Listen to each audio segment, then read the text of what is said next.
பாதாம் பருப்பு, பிஸ்தா பருப்பு, முந்திரி பருப்பு எல்லாம் போட்டு ஒரு புஷ்டியா குடுத்துருப்பான்டா. அந்த பாலை நானே குடிக்கிறேன். நான் குடிப்பேன்டா. என்ன வேணா பின்னாடி பின்னாடி என்ன முன்னாடியே குடிக்கிறேன் பார்.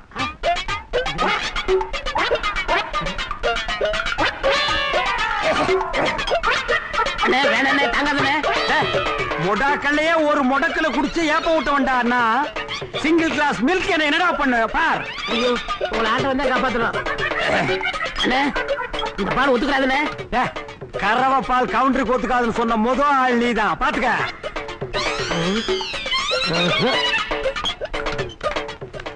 தம்பி என்ன தைரியம் இருந்தா நீ அவங்களுக்கு பால் கொடுத்து அனுப்புவ. அங்கதான் நீங்க என் மாஸ்டர் பிளான புரிஞ்சுக்கல. என்ன மாஸ்டர் பிளான்? அது பாதாம் பால் கிடையாது, பேதி பால். பேதி பாலா? ஆமா, பால்ல பேதி மாத்திரை கலந்து கொடுத்துட்டேனே. இன்னும் இருந்த பாம்பேக்காரங்க துண்டக்கான துணியை கடந்து அலைஞ்சுக்கிட்டு இருப்பா. அந்த கருப்பு கொண்டு வந்தானே அந்த பாலா? ஆமா. ஐயோ அந்த பாலை நான் தானடா குடிச்சேன்.